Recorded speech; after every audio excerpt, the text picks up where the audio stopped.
चलिए आज के दिन की शुरुआत हम एक अच्छे सुविचार से करते हैं। सुविचार है, वादे से अपने मुकरेंगे नहीं, और जब ठान ली है मंजिल पाने की तो उसे पाने से पहले रुकेंगे नहीं। जैसा कि मैंने आपसे वादा किया है कि मैं आपको हिंदी की पुस्तक पढ़ना सिखाऊंगा, यह मेरा आपसे वादा है। और हिंदी की पुस्तक पढ़ना सीखना यह आपकी मंजिल है। चलिए अब हम वीडियो की शुरुआत करते हैं। आज के इस वीडियो में हम जो स्वर हैं इनकी मात्राएं सीखेंगे। आज के इस वीडियो में हम सिर्फ एक ही स्वर की मात्रा लेंगे और उन क से लेके ग तक जो व्यंजन अक्षर हैं इनमें लगाकर अभ्यास भी करेंगे। चलिए अब हम बिना देर किए शुरुआत करते हैं। सबसे पहले जो हमारा स्वर है अ स्वर, उसके बाद में आता है आ स्वर। तो जो अ स्वर है इसकी मात्रा नहीं होती।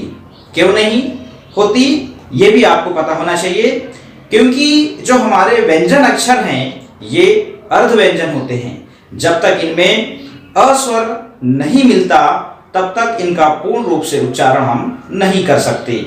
इसलिए क से लेके जो ग तक व्यंजन अक्षर हैं इनमें अ अक्षर पहले से ही अ स्वर पहले से ही मिला होता है।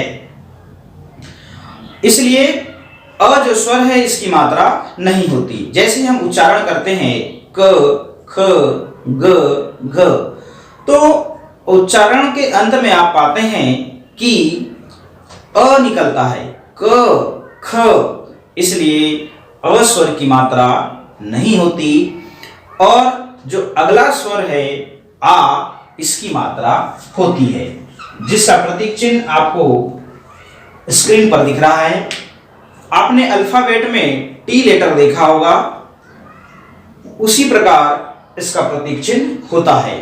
या फिर मैं आपको बता दूं, अपने हाथों से इसकी आकृति इस प्रकार बनाई जा सकती है, इसको याद भी रखा जा सकता है। और जो आ की मात्रा है व्यंजन अक्षर में अक्षर के बाद लगती है, और जिस व्यंजन अक्षर में आ की मात्रा लगती है तो उस व्यंजन अक्षर का उच्चारण जो हमारा स्वर आ है इसके समान होने लगता है। चलिए अब हम व्यंजन अक्षरों में आ की मात्रा लगाकर अभ्यास शुरू करते हैं। तो सबसे पहला जो व्यंजन अक्षर है हमारा क है। अभी देखिए हमने जो लिखा हुआ जो अक्षर है क है। अब हम इसमें आ की मात्रा लगाएंगे। जैसे ही हम आ की मात्रा लगाते हैं तो इस व्यंजन अक्षर का उच्चारण का हो जाता है। देखिए मेरे मुंह को देखिए, का। अगला जो अक्षर है ख, ख में हम आ की मात्रा लगाते हैं तो इसका उच्चारण हो जाता है खा। अगला जो अक्षर है ग, ग में हम आ की मात्रा लगाते हैं, इसका उच्चारण हो जाता है गा। अगला घ, घ में हम आ की मात्रा लगाते हैं, इसका उच्चारण हो जाता है घा। अब जो अक्षर है अंग, अंग में आ की मात्रा नहीं लगती, क्योंकि यह जो अक्षर है यह शब्दों के बीच में आता है, इसलिए, और यह अर्ध व्यंजन के रूप में आता है। अब अगला जो अक्षर है च, च में हम आ की मात्रा लगाते हैं तो इसका उच्चारण हो जाता है चा। अगला जो अक्षर है छ, छ में हम आ की मात्रा लगाते हैं तो इसका उच्चारण हो जाता है छा। अगला जो है ज, ज में हम आ की मात्रा लगाते हैं तो इसका उच्चारण हो जाता है जा। अगला जो अक्षर है झ, झ में हम आ की मात्रा लगाते हैं तो इसका उच्चारण हो जाता है झा। और अगला जो अक्षर है य, य में आ की मात्रा नहीं लगती अंग और य में, क्योंकि यह शब्दों के बीच में आधे व्यंजन के रूप में आते हैं, क्योंकि शब्दों की शुरुआत इन अक्षरों से नहीं होती। अब आगे अगला जो अक्षर है ट, ट में आ की मात्रा लगाते हैं तो इसका उच्चारण हो जाता है टा। अगला जो है ठ अक्षर, ठ में हम आ की मात्रा लगाते हैं तो इसका उच्चारण हो जाता है ठा।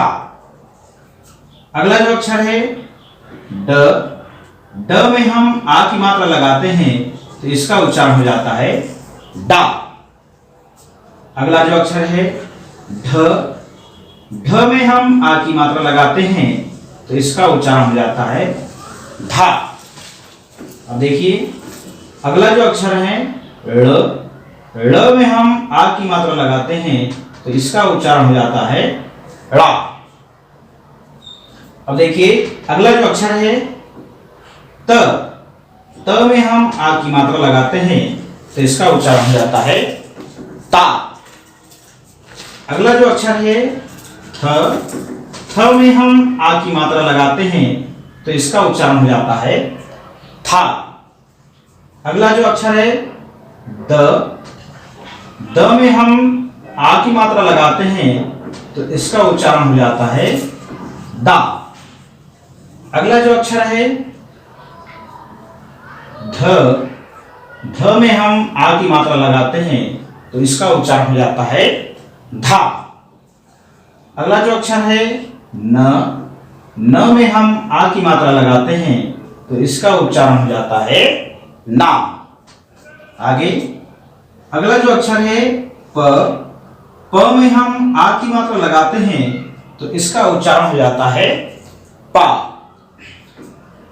अगला जो अक्षर है फ, फ में हम आ की मात्रा लगाते हैं इसका उच्चारण हो जाता है फा।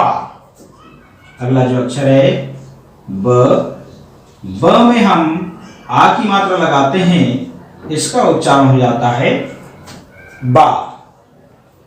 अगला जो अक्षर है भ, भ में हम आ की मात्रा लगाते हैं इसका उच्चारण हो जाता है भा। अगला जो अक्षर है म, म में हम आ की मात्रा लगाते हैं इसका उच्चारण हो जाता है मा।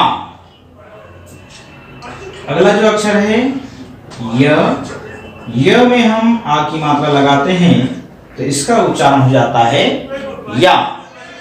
अगला जो अक्षर है र में हम आ की मात्रा लगाते हैं इसका उच्चारण हो जाता है रा। अगला जो अक्षर है ल में हम आ की मात्रा लगाते हैं इसका उच्चारण हो जाता है ला। अगला जो अक्षर है व में हम आ की मात्रा लगाते हैं इसका उच्चारण हो जाता है वा। अगला जो अक्षर है शक्कर वाला श, इसमें हम आ की मात्रा लगाते हैं तो इसका उच्चारण हो जाता है शा।